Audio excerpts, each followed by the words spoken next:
This edition of MacVoices is supported by ScreenCastsOnline, your source for new Mac and iOS tutorials every week. To learn more and for a 14-day free trial, visit ScreenCastsOnline.com. And by Take Control Books, the answers you need now from leading experts. Learn more and download yours at TakeControlBooks.com. Welcome back to MacVoices. This is a talk of the Mac community. I'm Chuck Joyner.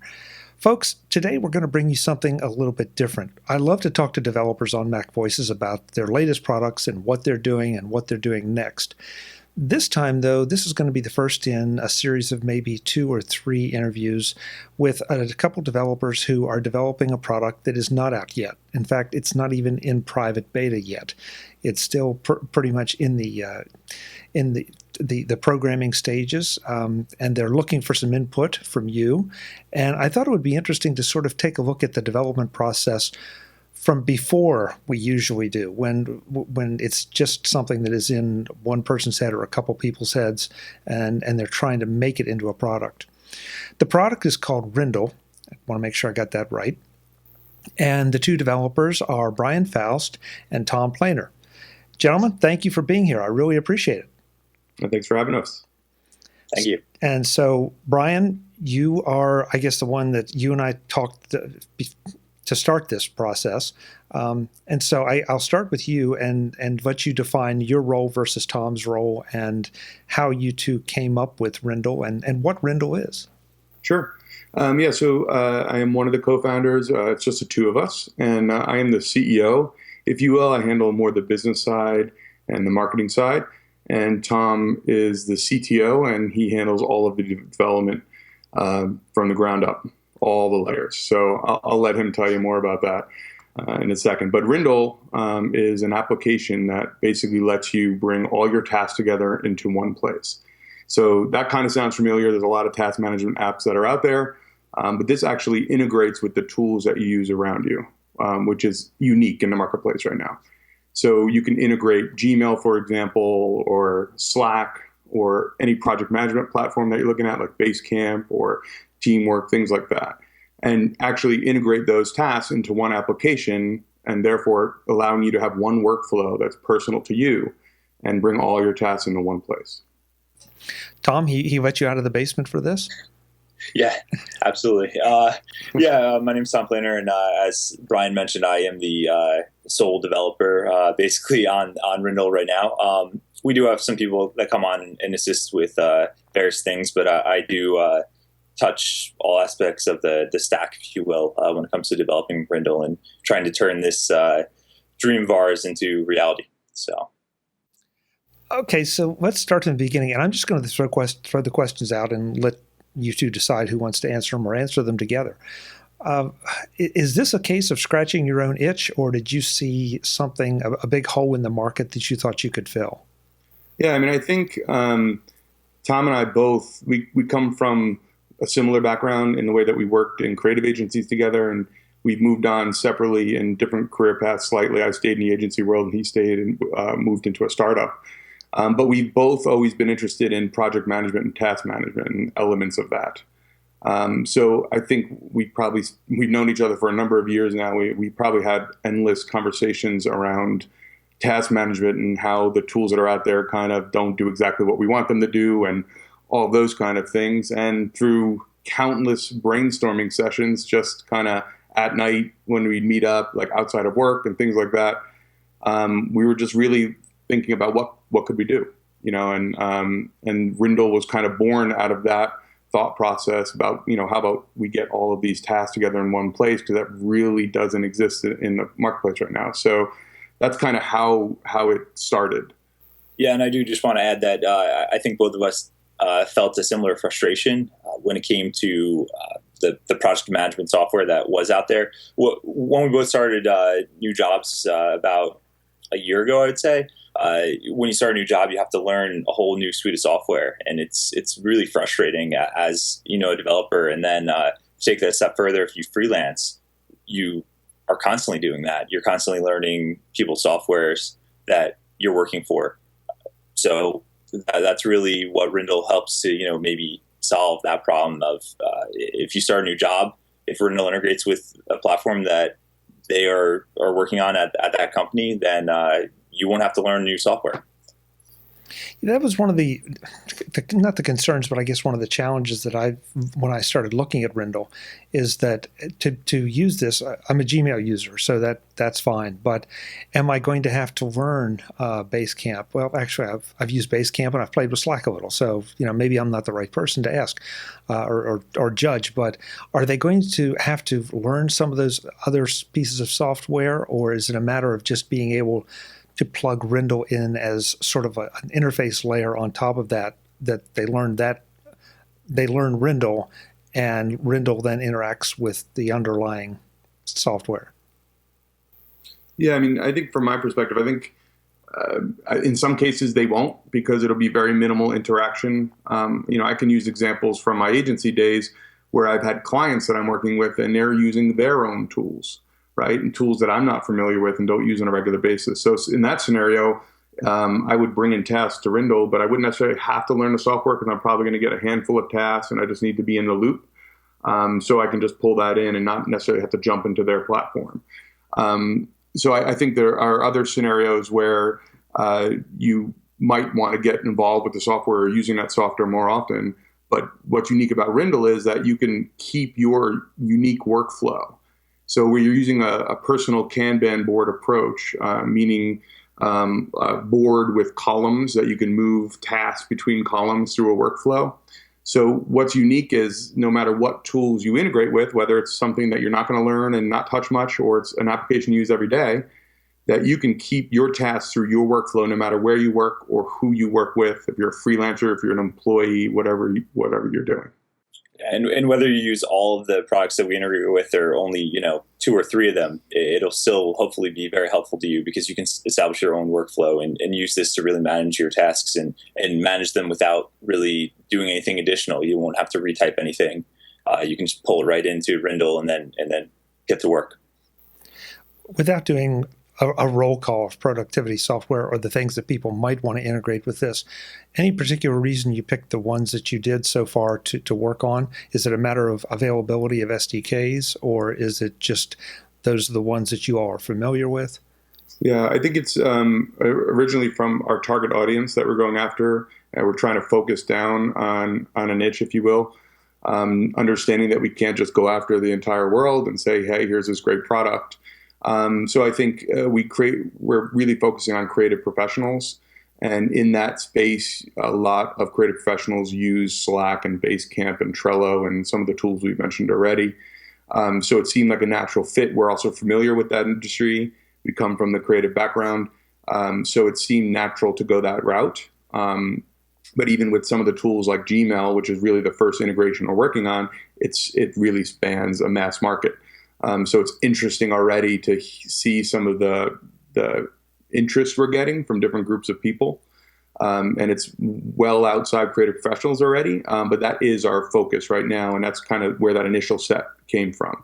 And I will say that we are already getting some feedback from we sent out a survey to our list just asking, hey, what tools are you interested in integrating with Rindle? What would you want to see inside Rindle? And we're already getting some different feedback, things like Wunderlist and Todoist and individual task apps and things like that. So we're using that information to help us prioritize, and we might shift some things around, but right now that's kind of the set we're going with.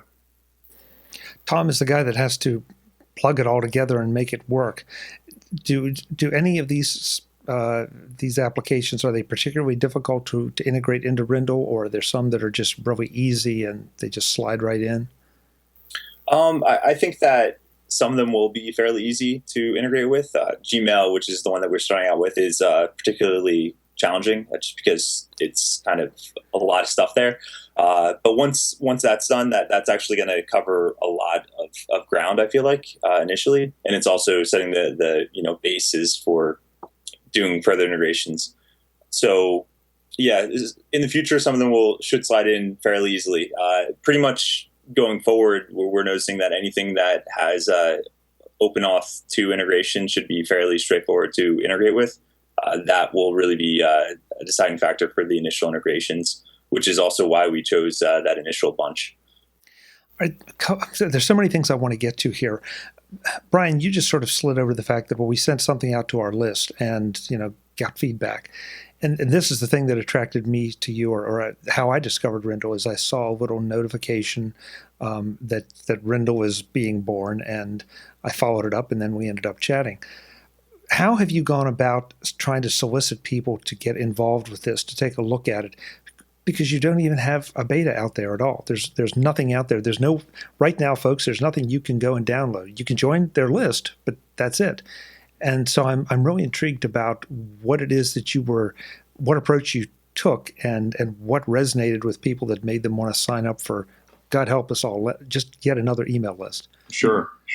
Yeah, I mean, I think that's definitely a challenge that we had to face pretty much day one. So the very first thing we set out to do is, we had obviously some initial framework and thoughts and sketches and all of those things about how Rindle was going to come together. Though we were waiting for that user feedback to kind of help formulate that too.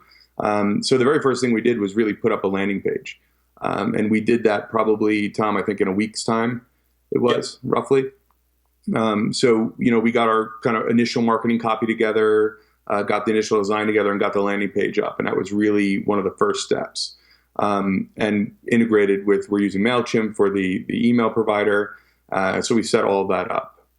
As far as going after people and reaching the audience, the very first thing we did actually was friends and family. So we went to our individual social platforms, LinkedIn, Facebook, things like that, immediate family, started to send out an email, even with some of our language to test it, right? Announcing Rindle, check out the landing page. What do you think? Does it make sense to you when you read the page? What are your questions you have? And sign up. Let's test it. Do you get the autoresponder, right? All of those things. So that's kind of how it starts, right? And you really have, no reach outside of there. And it's a great testing platform because you can really start to test out the mechanics you set up in that 1 week's time, roughly, to get that page up. From there, outside of there, once we kind of fine-tuned some of those things, we really started to post onto some websites that are out there. And there are a handful of really good websites out there that support startups. So their target audience are early adopters, people who are looking for new software and want to get on that early email list, yet another email list. But that's what they're looking for, and they're interested in that. So we started with that, and I can give you one example. Betalist.com is a great site, really popular, did really well for us as far as helping driving some initial traffic to our site. And I think we probably posted to about 29 sites in total, or 29 or 30 sites in total. So a lot of those are free. A couple of them were very small nominal fees to do that. But that helped us start generating some initial traffic to the site. And then if I try to keep the long story short here, and then we started testing some advertising platforms, very small amounts of money. But we're really trying to test, again, our target market, which are creative professionals, at least for now, right now. So we started doing some banner ad advertising. We did a sponsored post to test that out. So that helped drive some traffic. So we really start just testing things. We did a test Twitter campaign, Google AdWords, right? You name it. We've already kind of tested it out a little bit. And just to see, what keywords are people clicking on? What's the reaction? Does this ad copy work better than this ad copy? Test our messaging out. Because we're really trying to utilize this period of time as well to get our marketing messaging and our message overall, correct, right? So when we are ready to push the private beta and push the public release, we have things a little more fine-tuned on that end. So I've obviously seen some of that kind of thing. Tom, have you approached it from more of the programming aspect? Have you looked for people to help you with this, or are people supportive of you trying to do this when you contact? No, I don't want you to answer specifically, because especially if the answer is no. But you contact Slack, you contact Trello. We won't even get into Google, Basecamp. Some of those, have they been supportive of trying to help you do what you're trying to accomplish? I haven't really reached out to any of them specifically yet. I don't know if I necessarily will. Most of their APIs are public, and you can just start using them.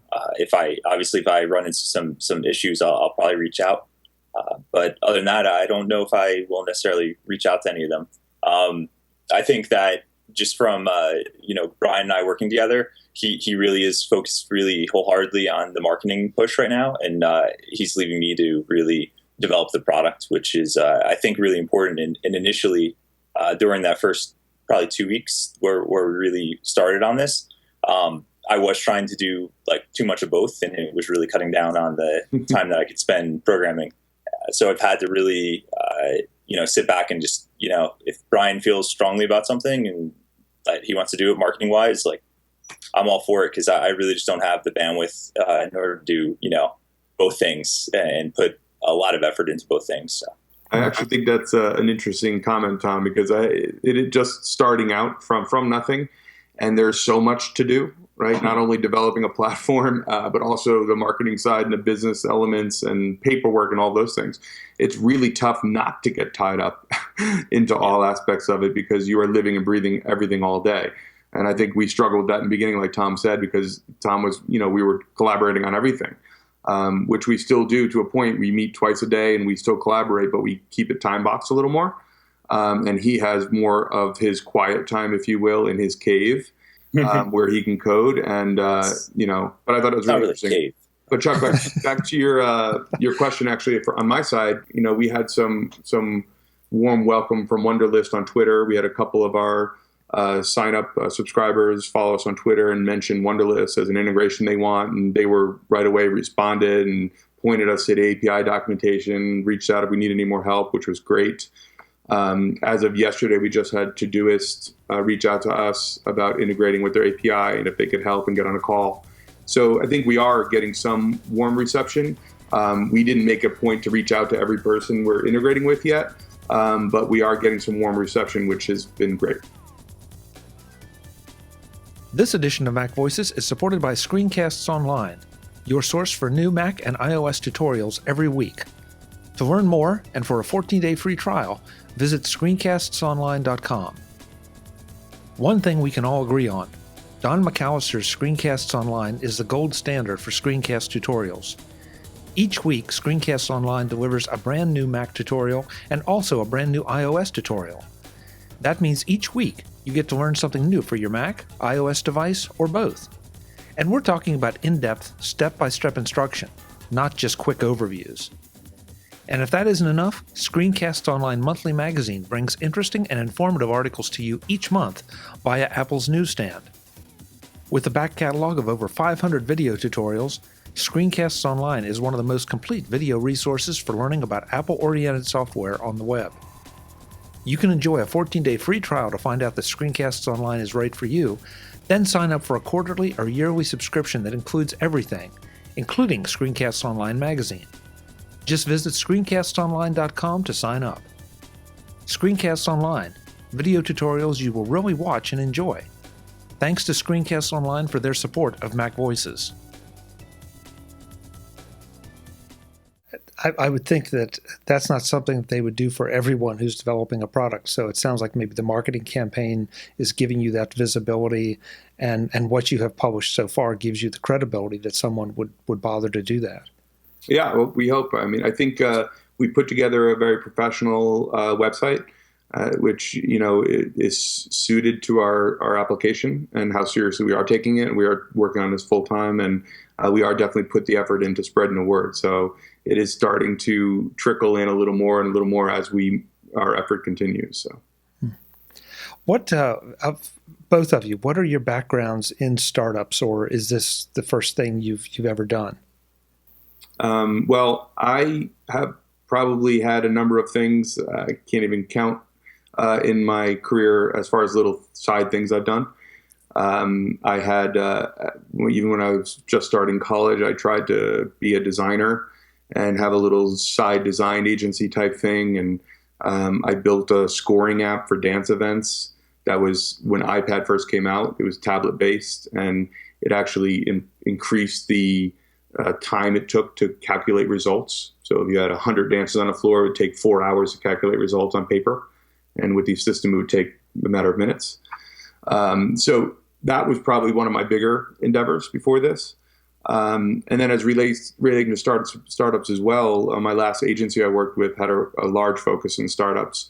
So I worked with a lot of clients that came in with napkins basically, and say, here's my idea. I have no clue what I'm doing. Can you help us? And that's kind of what we specialized in. So I did a lot of minimum viable product work, a lot of agile work with iterative development and things like that, trying to get an early release of a product out. So from that aspect, I have some various startup client experience where I've touched a few different types of products. Tom, how about you? A previous experience in startups? Sure. I've been freelancing since high school, and after that, I did hop into the agency world a little bit, and then prior to actually starting Rindle, I was working at basically a social startup.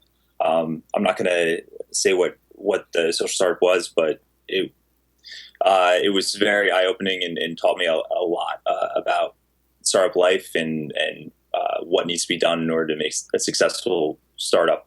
It was really, really interesting. And they were about a year in when I joined up, and they're still going strong today. So it's interesting. It was interesting perspective, if you will, to see what needs to be done in order to develop, something that could potentially take off. An interesting phrase you use, startup life. What is startup life? Do you find that as, pizza and Doritos at 2 a.m., or is it more just the mindset that you're creating something from scratch? I think it is the mindset that you're creating something from scratch, and really that you need to be dedicated to it pretty wholeheartedly, at least during the initial phases. Pretty much Brian and I, we're on every night around this time or a lot later, just throwing around ideas or, setting up a server, doing this, doing that. And that's pretty much what you got to do. Both of us have, a wife and kids, and we still focus on this, and we try to balance it all. But you have to, you really have to be focused and really have to want to put the time in. Yeah, I was going to say we're probably a little unique in that area where we both have children, actually pretty young.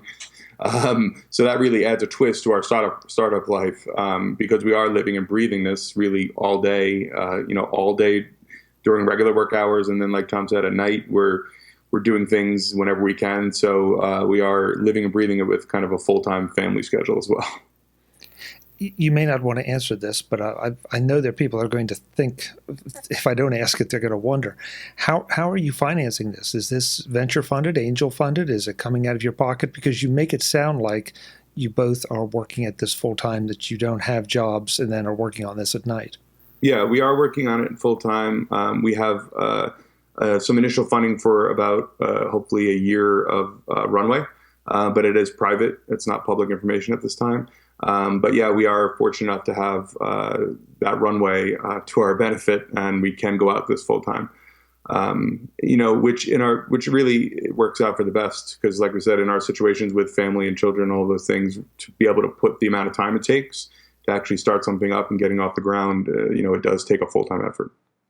Yeah. I would think so. That's why I'm kind of glad to hear it, because that means that you can focus on it. You can get it to market a lot sooner, and you can stay focused instead of just eventually burning out, because the other pace, you can only do that for so long.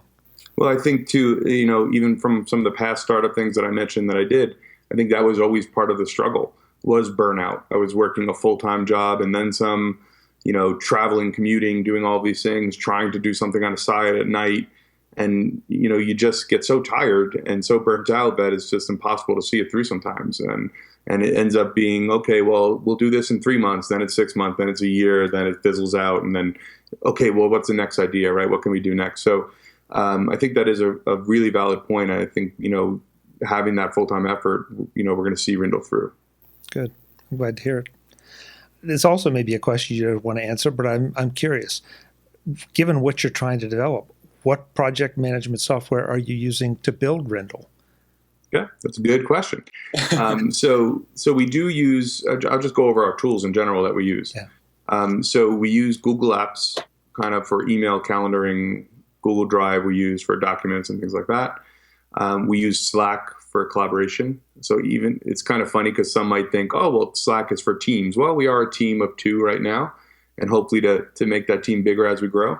But we use it so we can kind of take ourselves out of email. Also have a really easy way to search through our conversations. We send links constantly to each other and things like that. So we use it actually. It's now kind of just everyday use. We just use it like we'd write with a pencil. So we're using that regularly. And then right now we're using Trello to manage kind of the development tasks and things like that.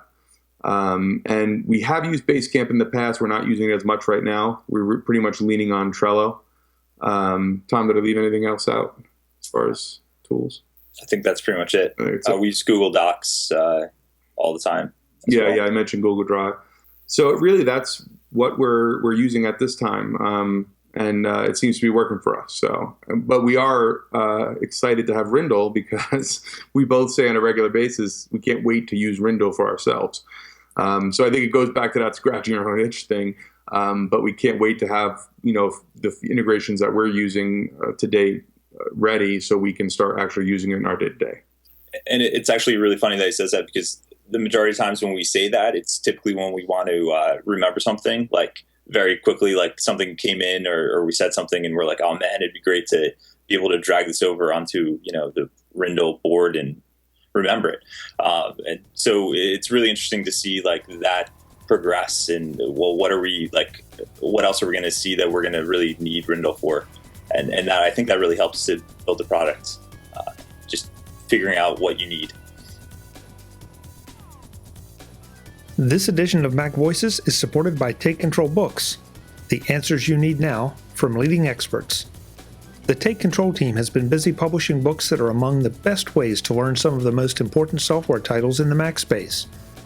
In Take Control of Your Apple Wi-Fi network, Glenn Fleischman makes sure your wireless connection to your Mac, iPhone, iPad, and any other Wi-Fi devices you have is operating at peak efficiency. From setup to troubleshooting, password protecting to bridging, Glenn helps you make it happen. Kirk McElhearn gives you an introduction to one of my favorite audio utilities in Take Control of Audio Hijack. Capture any audio on your Mac and enhance the process by using Audio Hijack's built-in filters and processing power. Kirk shows you just how easy it is to build powerful workflows just by dragging and dropping what you want. Kirk is also the author of Take Control of iTunes 12, the FAQ, a guide to not only Apple's increasingly important and complex media organizer and player, but also Apple Music, with all of its features and options. Take Control of Keynote by Joe Kissel isn't just a guide to Apple's stellar presentation program, but also delivers some training on how to make your presentation the best it can be, and make you the best presenter you can be. Those are just a few of the current Take Control titles that are available right now, and there are more coming. Joe Kissel will soon help you take control of upgrading to El Capitan, and Shali McFarlane will give you a crash course on El Capitan. With all of Apple's September announcements, you can bet there will be more coming soon. That's why you need to go to TakeControlBooks.com and find out about all their titles, about their bundle pricing that makes the Take Control titles even more affordable, and lots more. That's TakeControlBooks.com, the answers you need now from leading experts. Thanks to Take Control Books for their support of MacVoices. When you first started to talk about this seriously, I'm not quite sure how to ask this, so I'll take my best shot. But did you sit down and with a whiteboard or something and say, this is the way that we want it to work, we want to be able to drag this over here and move this here, and I don't know what I'm talking about, folks, but color code this and prioritize this, or was it a little more of, I guess I'm asking, did you work on the interface first, or did you work on the functionality first and then try to marry that with an interface concept? So, Brian, I'll take this initially. Sure. I think initially I know for a fact that we actually had a completely different perspective as to what we wanted. And we actually had a full working prototype of a completely different app, and which was basically more completely attempting to control these third-party apps from within our app. And we quickly realized that is probably a little unrealistic and also very difficult, both from a design perspective and a development perspective. And also it wasn't necessarily going to meet our needs. So really it shifted fairly quickly. It was really kind of natural, I think, in progression to what it is right now. to more being like, a Kanban board that basically you can automatically put stuff on. Brian, do you want to add anything? Yeah, I mean, I'll take a stab at a little more high level than that. But so initially it was a conversation, an idea, and then it led to a couple more conversation and brainstorms and excitement and, oh, this is what it could be. This is, could be this could be that. And then I think we did do some initial wireframing and sketching, things like that, saying like kind of what's in your head, because we are remote. So we know we're not working together in the same room. So even then we were just doing some sketches. What do you think about this? Well, this is kind of what I was thinking. And then like Tom said, we did go right into that prototype mode. And it was very different than what Rindle is already today. And I think from that point, really, we've been working in the browser mostly. So we kind of did that initial wireframing, kind of get it out of your head. What is in your head? What is this? Do you think Rindle's going to be? And then once we got into the prototype stage and we did make a whole bunch of changes right away about what it was going to be, we just really iterated in the browser from that point. And that's really what it's been to date. So every day we look at it together, we look at what was done, we make changes and do things right in browser. That's interesting, because I often wonder, when you look at a finished product, you wonder where it started. It had to develop along the way, but just sometimes the interfaces seem so unbelievably good, and sometimes they seem so horrible. Yeah.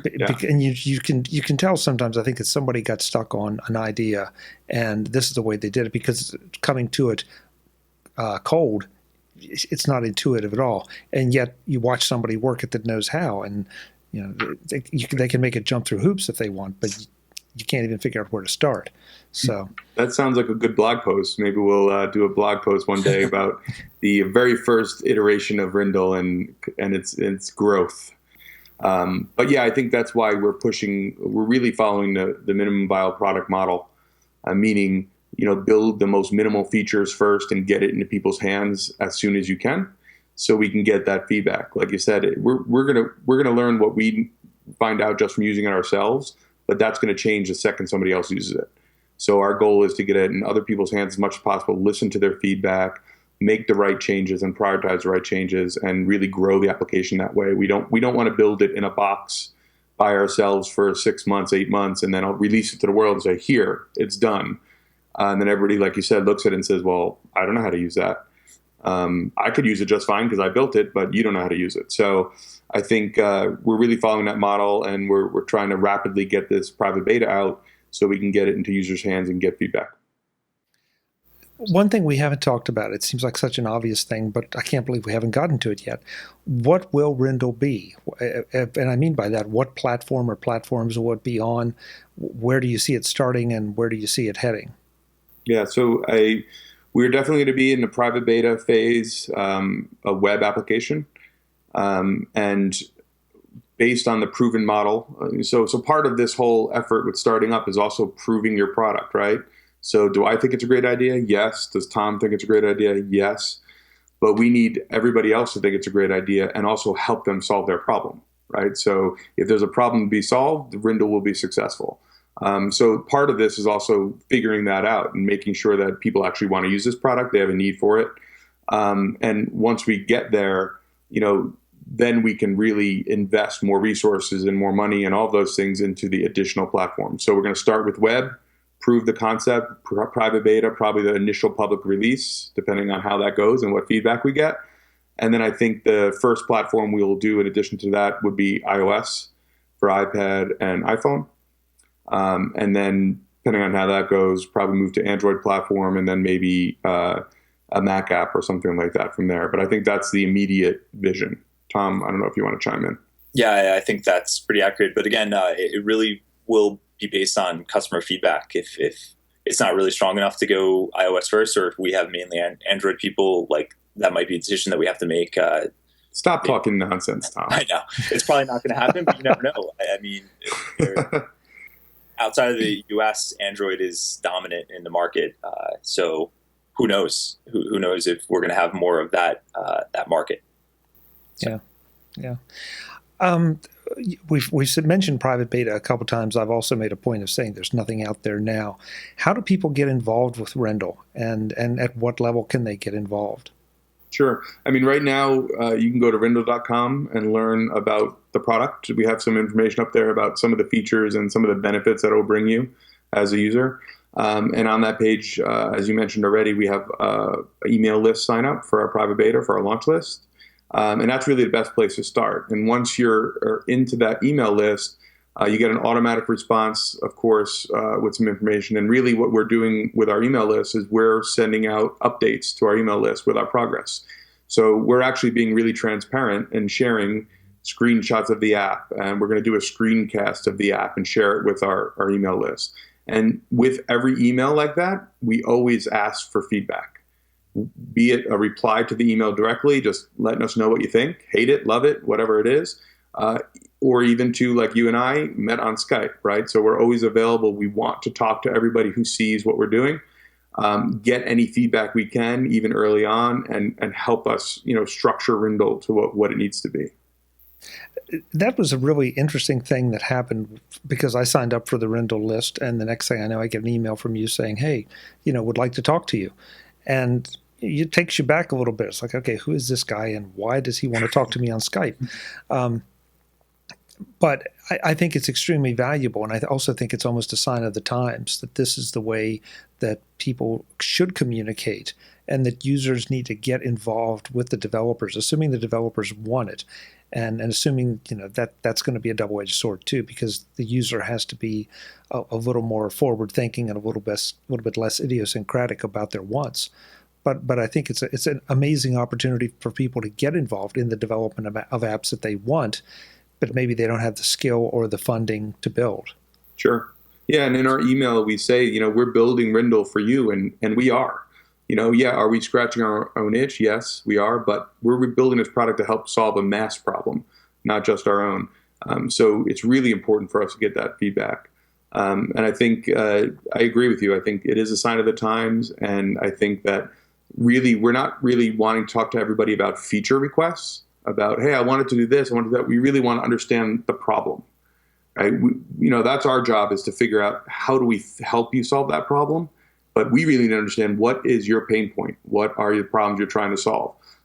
So that's a lot of time we spend with our subscribers on Skype and things like that, talking about why do you want Rindle? You saw the marketing page, right? You read through it, you signed up for the list. Why did you sign up? What pain points do you have, and how can we help you solve those? So, of course, that bleeds into features, but that's really the main thing for us to understand the problem. And if we can solve that problem, then we have a product. And looking at the marketing page, the one I signed up for, it's not something I felt like I want to get casually involved with. It's not going to just be one of those things that I'm going to, I'll throw my email in and see what happens. I came away with the impression that I need to have a serious interest in this, even if we never talk, which of course we did. But even if we never talk, it's not going to be something casual. It's going to be a bit more encouraging you to participate. Yeah, and definitely. And I think it's funny because I think it has taken some people by surprise that they didn't necessarily, expect us to be so hands-on. But I think it's a good thing, because I think you're right, and those are the kind of people we want, to be honest.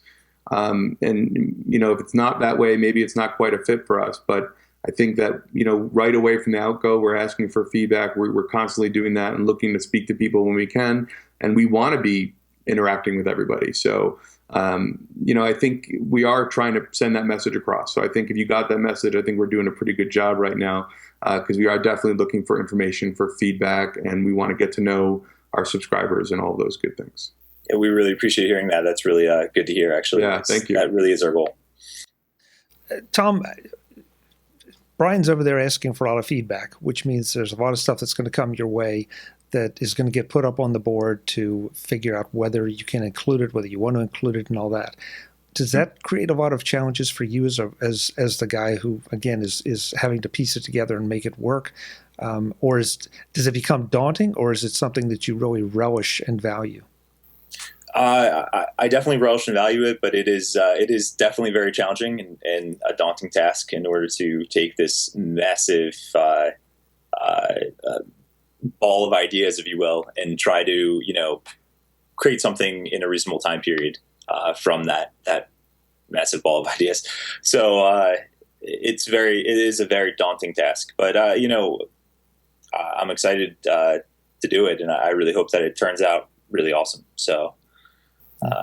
Do you find any particular, and again, you don't have to name anything because we don't want to get into that, but any particular features or concepts that sort of bubble to the top that you hear from a lot of people, or is it just shotgun blast all over the place? Recently we've been having a lot of people that have been very interested that we've mentioned RSS feeds, which I don't know if that's specifically type of thing that you were asking about, but it's just interesting that in 2015 that's still like a major pain point, ever since I forget the product that Google had out shut down a couple years ago. Feed Reader. Google Reader, right? Google Reader. Yeah. Ever since that shut down, it seems like no one's really found a good alternative for it. I know a lot of people use Feedly, but people are very frustrated with that. And someone I think just recently emailed us and asked if we would have like the ability to when you import RSS feeds in order to tell the amount of time that you want it to like update that feed, which is interesting because then I Google around a little bit, and that seems to be a huge pain point of people using Feedly is that their RSS feed doesn't update for a week, like, which again, it's 2015. This is a fairly trivial thing, I would think, and yet it's not. So I think that sort of stuff's really interesting to stumble upon, and hopefully if we can solve some of those problems, we'll have a good product. That's exactly the kind of thing I was asking about. And I'm with you. I use Feedly. I like Feedly. I really liked the way Google Reader did it in the back end. And so there was a bit of a gap left. And I think those of us that really wanted to have jury-rigged something together that works the way we wanted to, even if it's a little more manually managed. But that's exactly the kind of thing. So you're right. That's the kind of thing that, as you said, 2015, you would think the problem has either been solved or RSS has been abandoned. Mm-hmm. And clearly, neither one has happened. Sure. Yeah, actually, I was a huge fan of Google Reader, and then after it shut down, I tried Feedly for a little bit and got so frustrated with it that I was just like, you know what? I'll find other means of finding my news. So I just kind of abandoned it completely, but maybe I'll go back to it. Yeah. I'm sorry. What I find interesting about the RSS as well is we're curious to find out, well, fine, it's bringing in your feed and reading it, but we're curious if people are actually going to drag those and create tasks in their workflow. Remember to read this later. Remember to go to this link, that kind of thing. So it's just it's curiosity that I had with all of the RSS interests as well. It's that, and on top of that, also Twitter, similar thing. Like people want to be able to pull in, their Twitter feeds. So will they drag and create something to remember from a tweet? That's interesting. I could see that happening. I could see myself doing that on occasion. So who knows? Yeah, and I could also see a situation for both RSS and for Twitter where you might set up in Twitter maybe a specific list of things that, okay, these are 5 or 6 sources. Like you all, okay, I want to subscribe to the 5 or 6 startup sources. I'm going to look at those and, that's a great idea. Let's bring this over. And this is, something for future research. Maybe not all the feeds, but just a specific subset of feeds that are really useful. Yeah. Sure. Yeah. This is the kind of thing that I think is fascinating because when you start with a blank slate, you have some ideas of your own, especially then when you go out and get other people's and pull in and try to satisfy those. I'm most anxious to see what Rindle's going to turn out to be. Yeah, we are too, and I think already with some of the things we've discussed as far as things that we think could happen as far as functionality. It's really exciting, and not to mention them here because that's a whole other can of worms. But things that you wouldn't find on our marketing page right now. But really exciting things that again, we're waiting for user feedback to kind of quantify them and qualify them. But it's exciting stuff. Last question, and it's the one I love to ask developers, especially when you're this early. Why Rindle? Where'd the name come from? Interesting question. So I just wrote a blog post about it. It's not posted yet, but I actually wrote a blog post about it. I think, we obviously concepted the idea first and brainstormed about it and said, okay, this is kind of what we want to do. And then it did come time to come up with a name, and we went probably through the typical naming convention where we brainstorm, jot down random names and thoughts, and I think probably through a thesaurus somehow off of one word onto another one, we came across Rindle, and it actually sat in a list for quite some time. I kind of liked it actually initially. I think I'm the one who actually found the word. And I was kind of like, oh, this is great. And Tom was like, I don't think so. So I would say that for a while. So, but it sat in the list for a while. And then, after thinking about it, and we actually looked up the definition to it, and it's basically a small waterway or a stream. And what was really interesting is that, we've been calling these integrations, the information that's coming into Rindle, we've been calling them streams from day one. You can stream in your information, you can stream in your tasks. And I think it kind of really hit home when we looked up the definition of Rindle, and it's kind of like a little side waterway, a little gutter. And that really made sense to us. It really was that stream of information, and it resonated. On top of that, short, simple, easy to spell, easy to pronounce, all of those things. So we kind of just made a decision and said, you know what, Rindle, that's it. And ever since then, it seemed very natural, and we've been very happy with it. So it was fate. It was yes. And now it just rolls off the tongue. Yep. Well, what I'd like to do, gentlemen, is have you come back either right before or maybe right after the private beta has been launched. That way we can encourage people at that point, talk a little bit about what it is, maybe let them sign up and get a look at it if they're interested, but just sort of take your temperature as to what you've gone through at that point and where you're headed, how hard or how easy it's been to get to that point. Definitely, we'd love to come back on the show. Great, absolutely, great. And again, for the timetable for that, not just for my scheduling, but for the viewers and listeners. Sure. Do you have any kind of rough idea? And nobody's going to hold you to it because we know how that goes. Yeah, I was going to say, don't hold us to it. And we haven't publicly announced anything or even mentioned anything. But for your audience, we'll definitely kind of clue them in a little bit. So our goal is for a November 1st private beta. That's the internal soft goal right now. Again, don't hold us to it. A lot of things can happen between now and then. But that's really what we're trying to target to get the first initial users, even if they're alpha users at that point, but to have the product up and running. And so that's your kind of short-term timetable, give or take a little bit probably, but no pressure at all, Tom. Yeah, no pressure at all. Yeah, no pressure. That's the first time I heard that. So that yeah. Tom and I will talk about that later. Yeah, that was going to be in tomorrow's meeting, right? Exactly. So one more time, it's Rindle.com. You can sign up for the email list to find out what Rindle's about. Give some feedback if this is something of interest to you, and stay tuned because Brian and Tom will be back to tell us more about it. Guys, thank you so much for the time. Really appreciate it. Thank you. Thank you. Folks, I'm Chuck Joyner. This is MacVoices. We'll have more from the Mac community, the tech community, from finished products and unannounced products. You never know what's going to show up here. Until the next time, thanks for watching.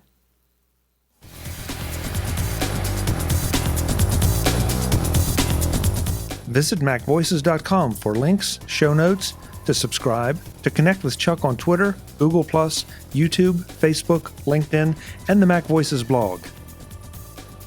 Subscribe to our weekly newsletter, the MacVoices Dispatch, to stay up to date on all the latest MacVoices news from our front page or at macvoices.com/newsletter. Do more with your Apple tech by subscribing to the free MacVoices magazine on Flipboard by visiting macvoices.com/magazine. Advertising and sponsorships handled by Backbeat Media at backbeatmedia.com. Bandwidth provided by CacheFly at cachefly.com.